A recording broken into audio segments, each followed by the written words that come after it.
Our culture has constructed a massive throne of lies atop a mound of false promises, all fueled and propped up by malignant and pernicious fantasies masquerading as eternal truth.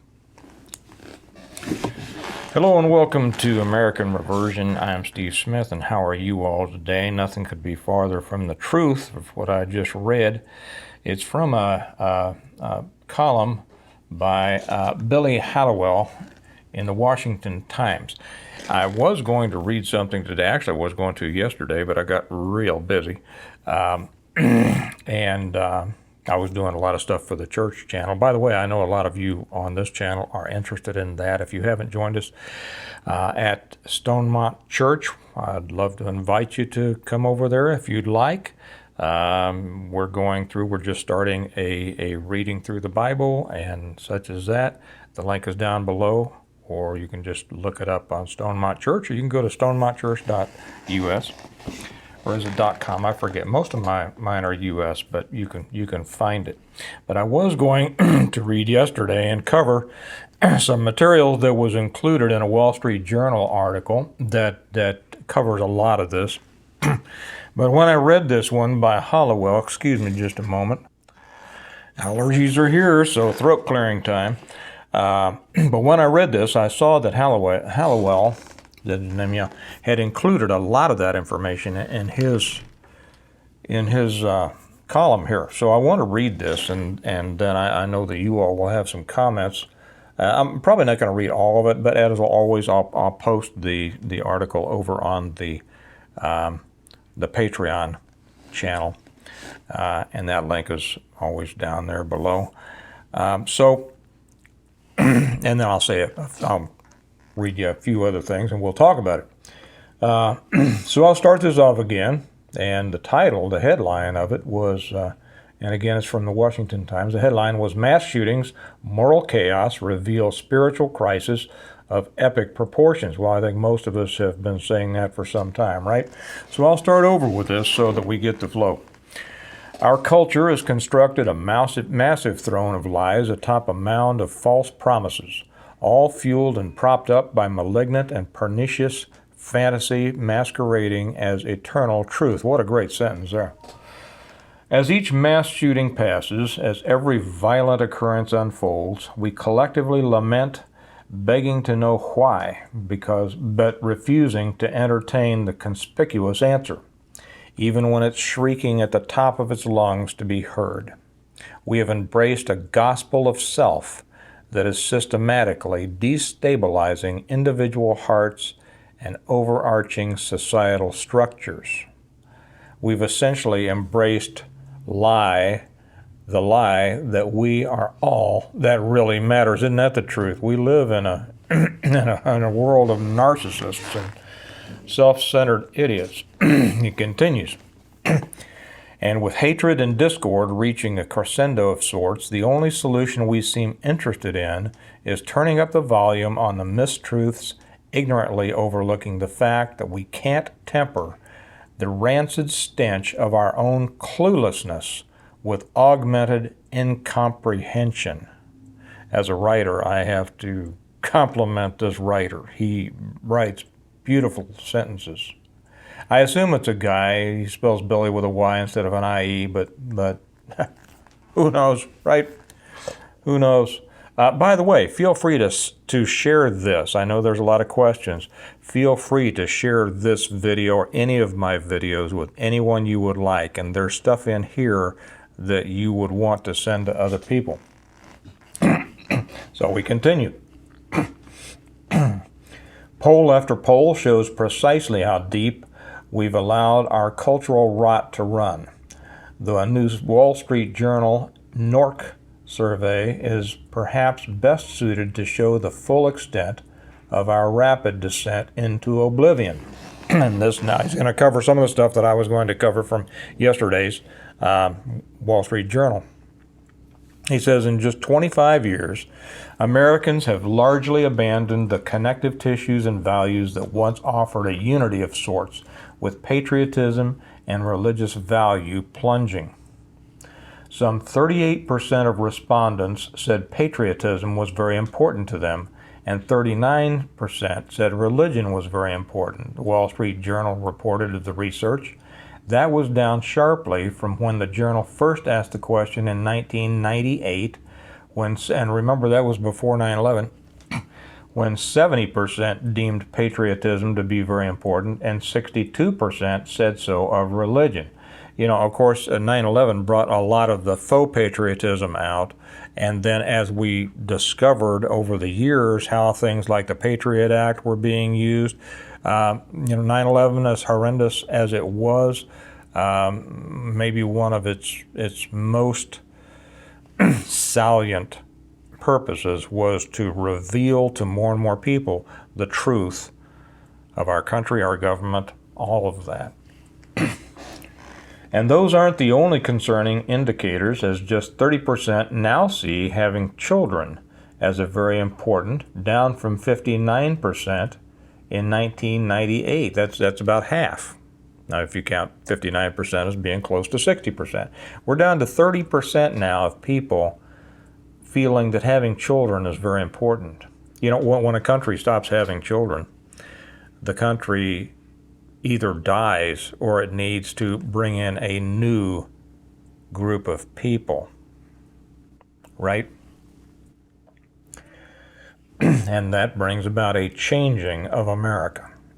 A lot of the new people coming in, I'll tell you what, a lot of the new people coming in are great people. Great people. And I know I'll probably tick off a lot of people by saying this, but I know a lot of people who are not native America. By that I mean weren't born here, they came from other countries. And I would happily make a trade for them if we could send it back, if we could return, if we could get rid of, I'll say that, a lot of the lazy asses who were born here, who have been responsible for the collapse of this country. Sadly, the only priority that grew over the past 25 years involves income and cash flow. Interesting. We don't want to have kids, but we want to make more money. With 43% now saying money is very important to them, up from 31% in 1998. You know why?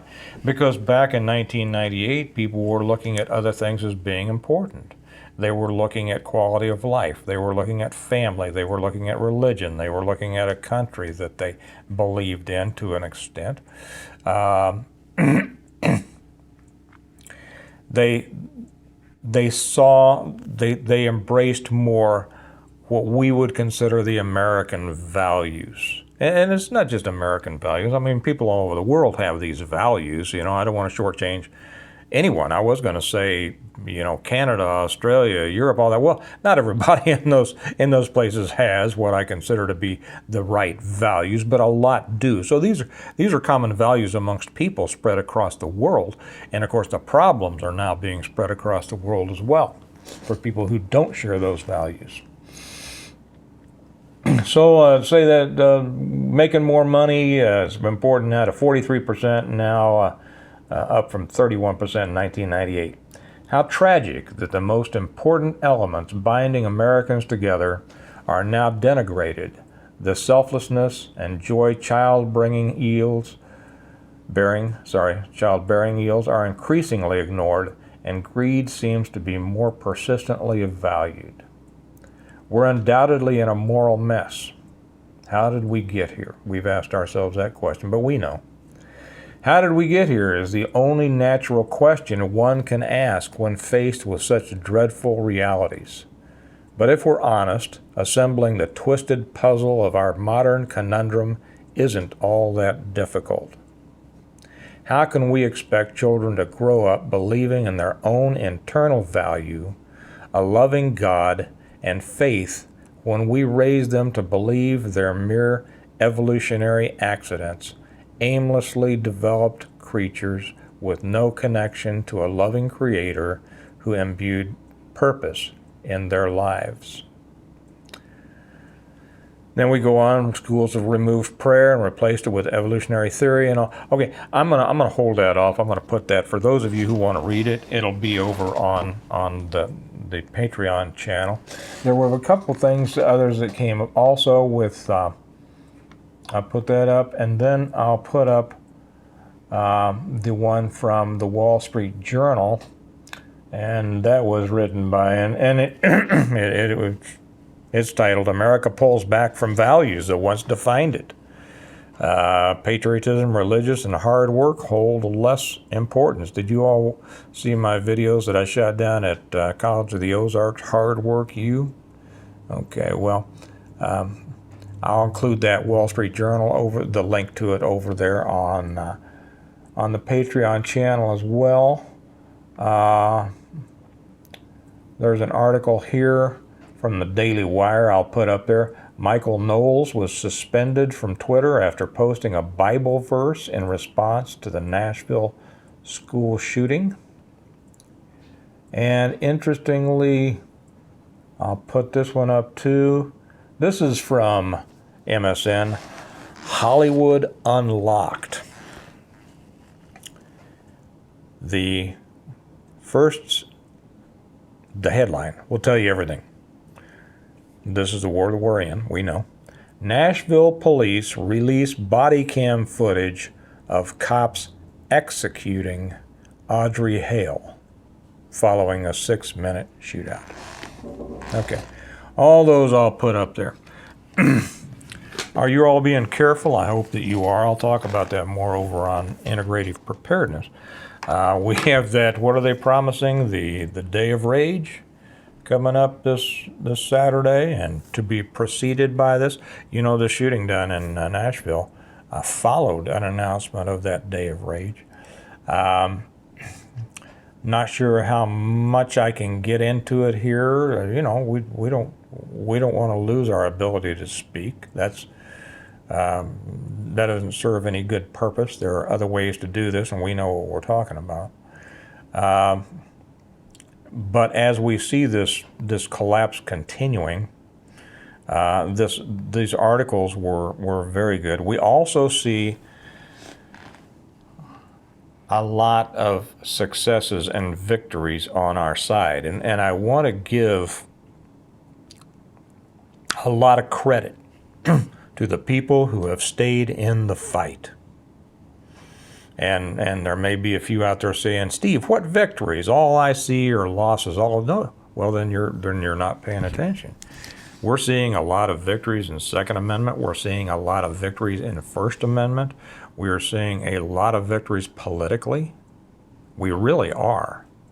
And there's a tendency on the part of many to continue to be extremely negative until everything is perfect. Everything is exactly the way we want it. Well, that's never going to happen. It's never going to happen. Life and history is one continuous battle, and what's important is to be involved in that battle. And so I want to give all the credit in the world to the people who have remained involved in that battle that has brought about these political victories, these victories in Second Amendment and First Amendment. You know, we're still fighting a lot of other things out there. We're fighting that J6 thing. Maybe I'll get into that. I might have to hold that off for something else. I won't get into it right now. But all of these things are a part of the battle. Or you could say a war, okay? Because a war is made up of many battles. If you want to call it a big battle, you can call them skirmishes. You know, battles are made up of skirmishes, and wars are made up of battles, whatever it is. We've got a war made up of battles and skirmishes and all sorts of things. And the reason that we haven't gone completely into the ditch at this time is because of the people who have remained in the fight. And, compliments to them. Compliments to all of you who have stayed in the fight. Compliments to anyone who is on social media and stays in the fight. That's where the fight is now. And I know there are those people that will say, you should stay off of social media, you should stay off. What they're saying is you should stay out of the fight. No, you shouldn't. You should be in the fight in every way you can do it. If you know, whether you're a Twitter person, whether you tweet, whether you are a Facebook person and take that battle to them on Facebook, whether you make YouTube videos, whether you just get out there and talk to your friends, as long as you vote, that's the basic. If you don't do that, you know. So compliments to everyone who does that. And what we need is more people doing that. And we need more people doing it more. Okay? So that's one of the reasons that I asked, you know, for you to talk to your friends, share these videos, but talk to your friends and educate them. Where there are so many people out there that simply aren't educated. They don't understand the situation. That's why when they hear, you know, the latest idiocy, they're shocked. Oh my gosh, I didn't know that, because most people, you know, watch MSNBC and CNN and NPR and things like this. And when you finally introduce facts to them, they may at first doubt you. Well, I've never heard that. But if you can represent your viewpoint to them in a reasonable manner and in a way that makes them, you know, not immediately shove it away, but listen and consider it, because you are a considerate person and you are a reasonable person, and they respect you for having reasonable positions you've arrived at as a result of your reasoning, right? And as a result of you staying informed. These are the skirmishes that can be won. They can be won. And I know everyone on here, at first when I started this channel, I had a lot of people, and that's why I started this, because on integrated preparedness, there's just too many people who just didn't want to hear it. Just didn't want to hear it. And we get very few of those anymore. You know, I know they're out there, they're just not here, which is fine, you know, whatever. But we need more. And we need more people understanding and then sharing it and passing it on. We're having a lot of victories. We just need more. And these battles will keep coming. These battles for the social fabric of our country. These battles about like the school shooting down in Nashville. These will keep coming. Every one of these, as sad as they are, as infuriating as they are, is an opportunity to present our position lovingly, but with strength and conviction. So I'm going to leave it at that. Put your comments down there. Share with me what you think. And don't leave it at that. Go out and talk to some people. Share this video. By the way, if you're not, I'm hearing that people have found out they're being unsubscribed. I have no idea whether that's, you know, they just are. So make sure that you're subscribed. Make sure that you, if you came across this and you say, well, I am subscribed, but that didn't give me a notification, you might unsubscribe and resubscribe. Make sure that you hit the bell and ring it all the time. And share this video with other people. We just need more people in the fight, guys. We need more people in the fight. And I know you all are. Because America needs a reversion. It needs you to be a part of it. It needs me to be a part of it. It needs a lot more people to be a part of it. Because we've got to turn this thing around, or the alternative is going to be something that none of us want. So I'll put all this stuff, all these links over on the Patreon channel in case you'd like to read the entire articles. Share them. That allows you to share them. You can find them online somewhere if you just go search for them. But this is why I do it on the Patreon channel, so that you can just go there and click the link. And if you want to send that to your friends or send that to somebody that needs a little information or a little convincing, you can. So they'll be over there, and I'm going to get to some other stuff, and I'll talk to you all later. Bye-bye.